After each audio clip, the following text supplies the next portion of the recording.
Ukraine के राष्ट्रपति Volodymyr Zelensky ने रूस से युद्ध को समाप्त करने के लिए फिर से बातचीत करने की अपील की है, लेकिन उन्होंने ये भी कहा है कि यूक्रेन शांति के लिए अपने किसी भी क्षेत्र को छोड़ने के लिए सहमत नहीं होगा। जेलेंस्की राष्ट्र के नाम शुक्रवार रात अपने वीडियो संबोधन में कह रहे थे। रूसी जनरल स्टाफ के उप प्रमुख कर्नल जनरल सर्गेई रुत्सकोइस। हंगरी के प्रधानमंत्री ने यूक्रेन के राष्ट्रपति वोलोदिमीर जेलेंस्की की उस भावनात्मक अपील को ठुकरा दिया है जिसमें उन्होंने यूक्रेन को हथियारों की आपूर्ति करने और रूस के ऊर्जा क्षेत्र पर प्रतिबंध लगाने की मांग की थी। प्रधानमंत्री विक्टर ऑरबान ने सोशल मीडिया पर डाले गए एक वीडियो में कहा कि जेलेंस्की का अनुरोध हंगरी के हितों के विरुद्ध है और रूस से प्राप्त होने वाली ऊर्जा पर प्रतिबंध लगाने का अर्थ होगा हंगरी की अर्थव्यवस्था धीमी करना। अमेरिका के एक वरिष्ठ रक्षा अधिकारी ने अनुमान जताया है कि यूक्रेन की राजधानी कीव पर रूसी सैन्य हमले रोक दिए गए हैं और रूस देश के अन्य हिस्से में हमला करने पर ध्यान दे रहा है। रूस फिलहाल के लिए कीव पर कब्जा करने के लक्ष्य के बजाय यूक्रेन के पूर्वी डोनबास क्षेत्र में कब्जा करने पर अधिक ध्यान केंद्रित कर रहा है। यूक्रेन पर रूसी आक्रमण के बाद शरणार्थियों को शरण देने के मामले में पोलैंड विश्व का दूसरा सबसे बड़ा देश बन गया है। यूक्रेन से लोगों के भागने की घटनाओं पर मिली खबरों और संयुक्त राष्ट्र की ओर से जारी किए गए आंकड़ों में ये जानकारी सामने आई है। बताया जा रहा है कि 30 लाख से भी अधिक यूक्रेनी नागरिक सुरक्षित आश्रय की तलाश में देश छोड़कर यूरोप और दुनिया भर के दूसरे देशों में चले गए। यूक्रेन के मंत्री एंटोन गेराश्चेंको ने दावा किया है कि रूस के रक्षा मंत्री सर्गेई शोइगु को रूसी राष्ट्रपति व्लादिमीर पुतिन के साथ तीखी नोकझोंक के बाद हार्ट अटैक आया है। पुतिन ने यूक्रेन में अपने विशेष सैन्य अभियान की विफलता के लिए उन्हें दोषी ठहराया था। यूक्रेन के मंत्री ने दावा किया कि यही कारण है कि जिन रक्षा मंत्री को युद्ध का दूसरा मास्टरमाइंड माना जाता है वो 11 मार्च के बाद दिखाई नहीं दी। विदेश मंत्री एस जयशंकर ने शुक्रवार को कहा कि उन्होंने अपने चीनी समकक्ष वांग यी से मुलाकात में ओआईसी की बैठक में उनके द्वारा कश्मीर पर दिए गए बयान पर चर्चा की है। जयशंकर के अनुसार उन्होंने समझाया कि हमें वो बयान आपत्तिजनक क्यों लगा। इससे पहले भारत ने कहा था कि उन्हें टिप्पणी करने यानी चीन को टिप्पणी करने का कोई अधिकार नहीं। व्हाइट हाउस की अधिकारी मीरा रैप हूपर ने कहा है कि हम इस पर सहमत होंगे कि जब यूएन में वोट करने की बात आती है तो रूस यूक्रेन संकट पर भारत का रुख असंतोषजनक रहा है। उन्होंने कहा कि लेकिन ये बिल्कुल भी आश्चर्यजनक नहीं। दरअसल भारत ने रूस यूक्रेन युद्ध पर यूएन में कई प्रस्तावों पर वोट करने से ही परहेज कर दिया, जिसको लेकर अमेरिका का बयान आया है। चीनी विदेश मंत्री वांग यी ने शुक्रवार को दिल्ली में एनएसए अजीत डोभाल से मुलाकात की। रिपोर्ट्स के मुताबिक चीनी अधिकारियों ने सीमा गतिरोध को लेकर विशेष प्रतिनिधियों की चर्चा को आगे बढ़ाने के लिए डोभाल को चीन आमंत्रित किया है। एनएसए ने कहा है कि वो तत्काल मुद्दों का सफलतापूर्वक समाधान होने के बाद यात्रा कर सकते हैं। भारतीय विदेश मंत्री एस जयशंकर ने शुक्रवार को दिल्ली में अपने चीनी समकक्ष वांग यी से मुलाकात के बाद कहा कि नहीं, चीन के साथ हमारे रिश्ते फिलहाल सामान्य नहीं है। उन्होंने आगे कहा कि जब तक बड़ी संख्या में सैनिकों की तैनाती है, सीमा पर स्थिति सामान्य नहीं हो सकती। जयशंकर के अनुसार भारत चीन के बीच 15 दौर की बातचीत हो चुकी है। संयुक्त राष्ट्र सुरक्षा परिषद में भारत ने शुक्रवार को कहा कि वो उत्तर कोरिया द्वारा एक अंतर महाद्वीपीय बैलिस्टिक मिसाइल के लॉन्चिंग की निंदा करती है।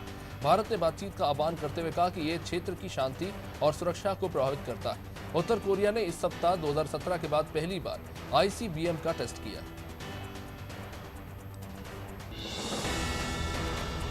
दिल्ली के उप मुख्यमंत्री मनीष सिसोदिया ने शनिवार को 75,800 करोड़ रुपए का 2022-23 का बजट पेश करते हुए कहा कि सरकार का लक्ष्य 5 साल में 20 लाख और नौकरियां सृजित करना है। सिसोदिया ने इसे रोजगार बजट करार दिया है। सिसोदिया के अनुसार सरकार फूड ट्रक पॉलिसी भी शुरू करेगी, जिसके तहत फूड ट्रक रात 8 बजे से रात 2 बजे तक संचालित होंगे। उत्तर प्रदेश के मुख्यमंत्री योगी आदित्यनाथ ने शनिवार को नई कैबिनेट की पहली बैठक के बाद ऐलान किया कि सरकार ने अगले 3 महीनों के लिए मुफ्त राशन योजना का विस्तार करने का फैसला किया है। उन्होंने कहा कि इससे राज्य के 15 करोड़ लोग लाभान्वित होंगे। योजना में परिवार के प्रत्येक सदस्य को 5 किलोग्राम महीना राशन देने का प्रावधान है।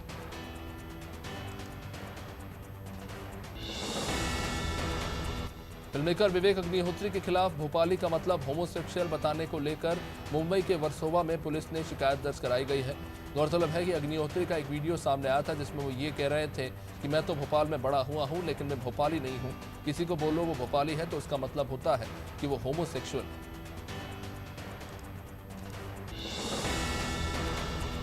सतना के मुख्य चिकित्सा एवं स्वास्थ्य अधिकारी अशोक अवधिया ने कहा कि शुक्रवार को कोविड वैक्सीन की डोज लगने के बाद 12 बच्चे डर के कारण बेहोश हो गए। अधिकारी के अनुसार उन्हें सिविल अस्पताल में भर्ती कराया गया है।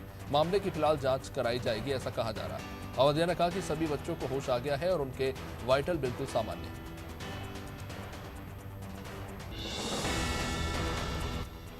उत्तराखंड कोटद्वार से बीजेपी विधायक ऋतु खुंडूरी भूषण राज्य विधानसभा की पहली महिला स्पीकर बन गई है और वो प्रेमचंद अग्रवाल की जगह लेंगी। राज्य के पूर्व मुख्यमंत्री बीसी खुंडूरी की बेटी ऋतु अब पद के लिए निर्विरोध चुनी गई।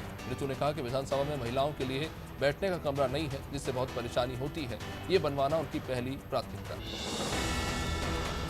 जोमैटो द्वारा 10 मिनट में फूड डिलीवरी सेवा शुरू करने के ऐलान पर मध्य प्रदेश गृह मंत्री मिश्रा ने कहा है कि ये कर्मचारियों की जिंदगी के साथ साथ लोगों की जान से भी खिलवाड़ है। उन्होंने कहा कि कोई 10 मिनट में 4 किलोमीटर कैसे जाए, उन्हें हवा की तरह गाड़ी चलानी होगी। मिश्रा के अनुसार ये सेवा शुरू ना हो तो बेहतर।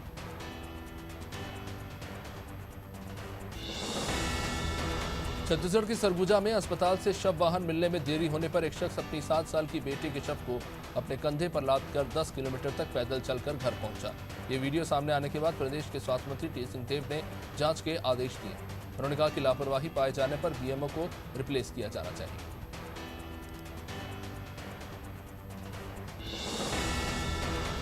गोवा सरकार ने भारतीय मौसम विज्ञान विभाग द्वारा अगले 2 दिन में राज्य में लू की चेतावनी जारी करने के बाद शुक्रवार को एक हेल्थ एडवाइजरी भी जारी की है और नागरिकों से सावधानी बरतने के लिए कहा है। इस एडवाइजरी में पर्याप्त मात्रा में और बार बार पानी पीने के साथ हल्के रंग के कपड़े पहनने और बाहर निकलते समय सन ग्लासेस लगाने के साथ टोपी का इस्तेमाल करने के लिए कहा गया है। केंद्रीय स्वास्थ्य मंत्रालय के आंकड़ों के अनुसार भारत ने पिछले 24 घंटे में कोविड के 1660 नए मामले सामने आए हैं और 4100 लोगों की मौत हो गई। इससे मृतकों की कुल संख्या अब 5,20,855 पर सरकारी आंकड़ों के मुताबिक पहुंच गई है। 2349 मरीज इस बीच संक्रमण से ठीक होकर घर भी लौटे हैं। देश का रिकवरी रेट 98.75% है। झारखंड के मुख्यमंत्री हेमंत सोरेन ने शुक्रवार को विधानसभा में कहा कि हमने कोयला कंपनियों से लगभग 1.36 लाख करोड़ के भुगतान की मांग की है और ये हमारा हक है, हम इसे लेकर रहेंगे। उन्होंने कहा कि अगर हमारा अधिकार नहीं मिलता है तो इस राज्य से जा रहे कोयला खनिज संपदाओं में भी हम बैरिकेडिंग लगा देंगे, यानी ताला लगा देंगे। प्रगतिशील समाजवादी पार्टी के अध्यक्ष शिवपाल यादव ने कहा कि सपा विधायक होने के बावजूद उन्हें सपा विधायक दल की बैठक में नहीं बुलाया गया। उन्होंने कहा कि मैं 2 दिन से इंतजार करता रहा, मैंने अपने सभी कार्यक्रम रद्द कर दिए, लेकिन मुझे बुलाया ही नहीं गया।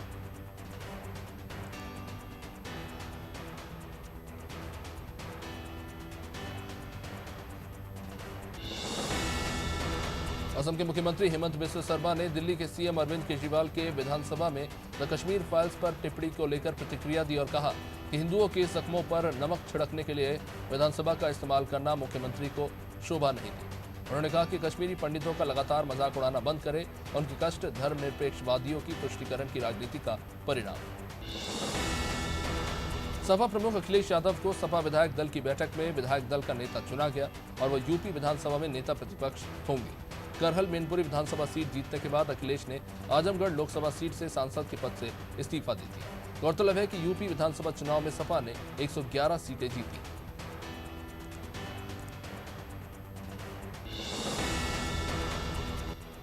केंद्रीय वित्त मंत्री निर्मला सीतारमण ने विपक्ष द्वारा ईंधन के दाम बढ़ने को 5 राज्यों में विधानसभा चुनाव का परिणाम बताने पर कहा कि सरकार लोगों पर कम भार डालने में विश्वास करती है। उन्होंने कहा कि जब 1991 में पूर्व प्रधानमंत्री जवाहरलाल नेहरू ने ये कहा था कि कोरियाई युद्ध भारत की महंगाई को प्रभावित कर सकता है, तो आज यूक्रेन युद्ध के प्रभाव को क्यों नहीं स्वीकारा जाता।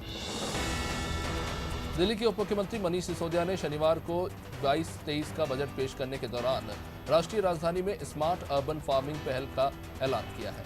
सिसोदिया ने कहा कि दिल्ली के ग्रीन कवर को बढ़ाने के लिए पौष्टिक जीवन, जैविक भोजन की आपूर्ति के लिए और महिलाओं को घर घर रोजगार देने के लिए सरकार ये नई स्कीम लेकर आ रही है। आष्टा में स्थानीय सिविल अस्पताल में शनिवार को सुबह सिटी स्कैन मशीन की सुविधा शुरू हो गई। क्षेत्रीय विधायक रघुनाथ सिंह मालवीय ने फीता काटकर सिटी स्कैन मशीन का शुभारंभ किया। गौरतलब है कि इलाके का सबसे बड़ा सरकारी अस्पताल होने के कारण लोगों को इधर उधर भटकना पड़ता था। नागरिक और सामाजिक कार्यकर्ता भी सिविल अस्पताल में कई सालों से सिटी स्कैन मशीन की मांग कर रहे हैं। बड़वानी कोतवाली पुलिस ने जिला बदर आरोपी मुकेश भील को हिरासत में लिया। दरअसल आरोपी ने रंग पंचमी पर पानवाड़ी मोहल्ले में हाल ही में एक महिला से मारपीट की थी। एसडीओपी रूपरेखा यादव ने बताया कि आरोपी मुकेश भील को कलेक्टर ने जिला बदर किया था, लेकिन वह यहीं पर रह रहा था। रंग पंचमी पर उसने एक महिला के साथ मारपीट की। इसके बाद पुलिस ने आरोपी की तलाश कर उसे अंजड़ नाके से गिरफ्तार किया। छत्तीसगढ़ वन कर्मचारी फेडरेशन संघ के तत्वाधान में भानु प्रतापपुर वन परिक्षेत्र के वन कर्मचारी अपनी 12 मांगों को लेकर अनिश्चितकालीन हड़ताल पर होने के कारण वनों की सुरक्षा और वन्य प्राणियों की सुरक्षा भी प्रभावित हो रही है। भानु प्रतापपुर वन मंडल क्षेत्र पहाड़ियों से घिरा हुआ है, जिसके कारण परिस्थितियां और भी दुर्गम है और स्थिति गंभीर होती जा रही है। जंगलों में आग लगने का खतरा भी बना रहता है। बीते दिनों आरोन में हुई घटना को लेकर शनिवार को रघुवंशी समाज ने एसपी ऑफिस का घेराव किया। रघुवंशी समाज द्वारा झूठी एफआईआर वापस लेने की मांग को लेकर जमकर नारेबाजी हुई। 21 तारीख को आरोन थाना क्षेत्र में 2 परिवारों के बीच रघुवंशी समाज और ब्राह्मण समाज के लोगों के बीच में विवाद हुआ, जो कि अब तूल पकड़ता जा रहा है। सिडकुल थाना क्षेत्र में पुलिस ने 2 शातिर चोरों को गिरफ्तार किया है, जो क्षेत्र में चोरी की वारदातों को अंजाम दे रहे थे। साथ ही पुलिस ने 2 ऐसे युवकों को पकड़ने में कामयाबी हासिल की, जो चाकू की नोक पर लूट की वारदातों को अंजाम दिया करते थे। क्षेत्र में फैक्ट्री से 40 किलोग्राम हैंडल होल्डर भी चोरी हुए थे।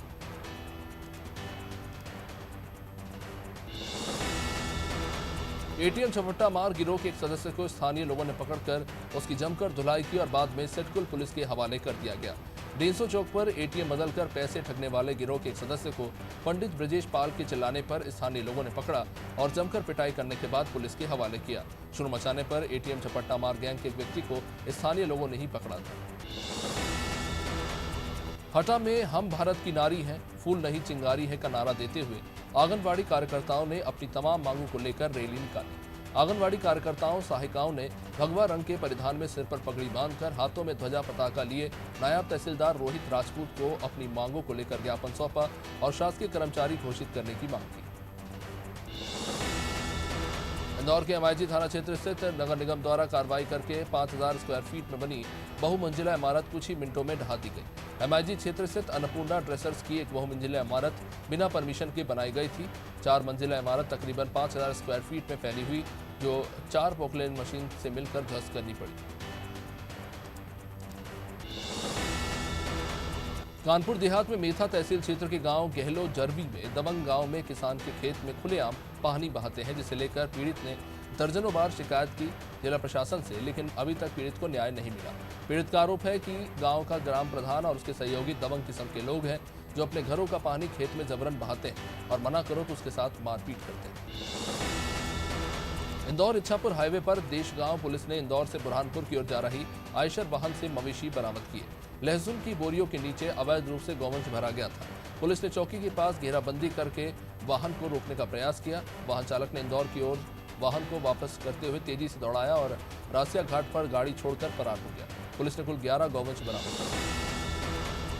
खरगोन जिले के कसरावद में प्रधानमंत्री आवास योजना के पात्र हितग्राहियों के नाम काटने को लेकर शनिवार को सरपंच संघ जिला अध्यक्ष परशुराम यादव के नेतृत्व में कलेक्टर के नाम एसडीएम संघप्रिय को ज्ञापन दिया गया। आवास योजना के अंतर्गत पहले से ही कई पात्र हितग्राहियों को इस योजना से वंचित रखा गया।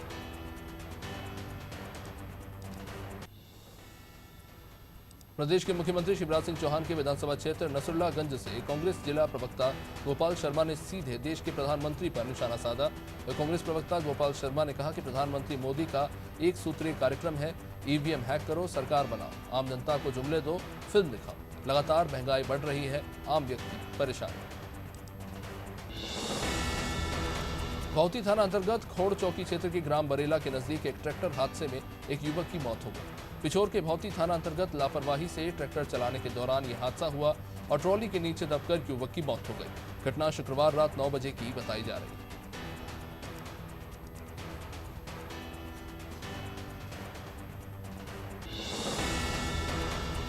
आजादी के 75वीं वर्षगांठ अमृत महोत्सव पर रायगढ़ में सांस्कृतिक कार्यक्रम और अखिल भारतीय कवि सम्मेलन का आयोजन किया गया। जिला प्रशासन की ओर से नगर निगम ऑडिटोरियम में कार्यक्रम का आयोजन हुआ, जिसमें देश प्रदेश से पहुंचे ख्याति प्राप्त कलाकारों ने अपनी मनमोहक प्रस्तुति से कार्यक्रम में समा बांध दिया।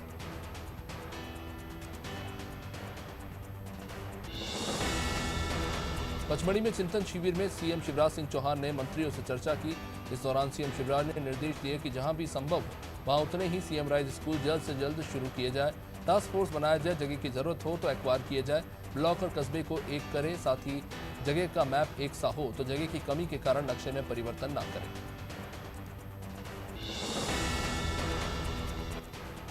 वही बैठक के दौरान तुलसीराम सिलावट ने कहा कि हॉस्टल की व्यवस्था भी होनी चाहिए। सारंग ने पढ़ाई की तैयारी पर भी ध्यान देने की बात कही। साथ ही साथ शिक्षकों का परफॉर्मेंस ऑडिट हर साल हो, इसकी भी उन्होंने पैरवी की। ओपीएस भदौरिया ने अतिक्रमण भूमि को मुक्त कराए जाने की भी बात रखी।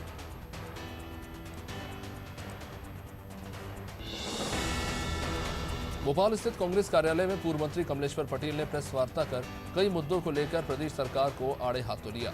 पिछड़ा वर्ग के छात्रों को 3 साल से स्कॉलरशिप न मिलने का मामला उठाते हुए पूर्व मंत्री ने कहा कि सरकार ओबीसी को शिक्षा से वंचित करना चाहती है। पचमढ़ी में शिवराज कैबिनेट के चिंतन शिविर को लेकर भी उन्होंने तंज कसा और कहा कि सरकार सिर्फ जनता के पैसे की बर्बादी कर रही है। गृह मंत्री नरोत्तम मिश्रा ने शनिवार को पचमढ़ी में प्रेस कॉन्फ्रेंस कर प्रदेश सरकार के आने वाले कार्यक्रमों की जानकारी दी। उन्होंने बताया कि अप्रैल से तीर्थ दर्शन योजना की फिर से शुरुआत की जाएगी। तारीख का ऐलान रेलवे से समय मिलने के बाद किया जाएगा। वही गुणवत्तापूर्ण शिक्षा के लिए सीएम राइज स्कूल भी जल्द शुरू किए जाएंगे, इसकी भी उन्होंने बात कही। पेट्रोल डीजल की कीमत में एक बार फिर से 80 पैसे का इजाफा हो गया। अब तक पेट्रोल डीजल के दाम 3 रुपये 20 पैसे बढ़ चुके हैं चंद दिनों के अंदर। राजधानी भोपाल में पेट्रोल की कीमतों में अब तक कुल 2.96 रुपये यानी लगभग 3 रुपये का इजाफा हुआ है। वही डीजल में 2 रुपये 80 पैसे का उछाल आ चुका है। लगातार बढ़ रही कीमतों से लोगों का बजट बिगड़ चुका है। मेयर के अमदरा में स्कूली बच्चों की वैक्सीन लगने से तबीयत बिगड़ने लगी। बच्चों को उपचार के लिए स्वास्थ्य केंद्र अमदरा में भर्ती कराया गया। डॉक्टर भी इस बीच नदारद मिले, जिसके बाद बच्चों को मेयर सिविल हॉस्पिटल में भर्ती कराया गया। जानकारी के मुताबिक 48 बच्चों को अमदरा स्वास्थ्य केंद्र में वैक्सीन लगाई गई थी, जिनमें से 18 बच्चों की तबीयत अचानक बिगड़ गई।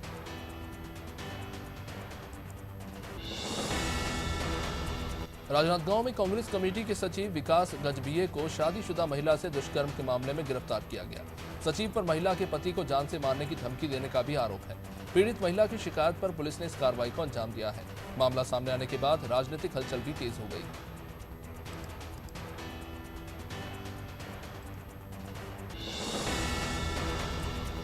रूस और यूक्रेन के बीच युद्ध का आज 71 दिन रहा। रूसी सेना ने दावा किया है कि यूक्रेन में उसके स्पेशल मिलिट्री ऑपरेशन का पहला फेज खत्म हो चुका है। रूसी सैनिक का पूर्वी डोनबास इलाके की आज़ादी पर फोकस करेंगे। यहाँ रूस समर्थित अलगाववादी 8 साल से लड़ रहे हैं। रूसी सेना के मुताबिक रूसी यूक्रेनी आर्म्ड फोर्सेस की वॉर कैपेसिटी में काफी कमी आई। पेट्रोल डीजल के बाद अब दवाइयों की कीमतों में भी इजाफा होने जा रहा है। 1 अप्रैल से पैरासीटामोल सहित कुल 800 जरूरी दवाइयों के दामों में 10.7% की वृद्धि कर दी जाएगी। National pharmaceutical pricing authority of India ने थोक मूल्य सूचकांक में 10.7% का बढ़ावा करने की घोषणा की है। लोकसभा में वित्त विधेयक पर जवाब देते हुए इसकी जानकारी निर्मला सीतारमण। आगरा में एतमादपुर के नई बस्ती में बीती रात एक व्यापारी की घर चोरी हुई। चोर व्यापारी के घरों से लाखों रुपए के गहने और 25 लाख रुपए नकदी लेकर फरार हो गए। जानकारी के मुताबिक व्यापारी अपने परिवार के साथ गांव गया था। जब व्यापारी घर लौटा तो चोरी का पता लगा। घटना की सूचना मिलने के बाद मौके पर पहुंची पुलिस ने केस दर्ज करके आरोपियों की तलाश शुरू। बालाघाट में पदस्थ डिप्टी कलेक्टर राहुल नायक से कथित तौर पर प्रेम प्रसंग का हवाला देकर एक युवती ने कलेक्ट्रेट परिसर में जमकर तमाशा किया। आपको बता दें कि पीड़ित युवती अपनी 2 बहनों के साथ कलेक्ट्रेट पहुंच गई। गहमा गहमी का माहौल बनते देख वहां मौजूद अधिकारियों ने डिप्टी कलेक्टर नायक के कक्ष में मामला सुलझाने की कोशिश तो की, लेकिन बात नहीं बनी। नैनपुर की रहने वाली युवती ने 2019 से राहुल नायक के साथ प्रेम प्रसंग होने का दावा किया।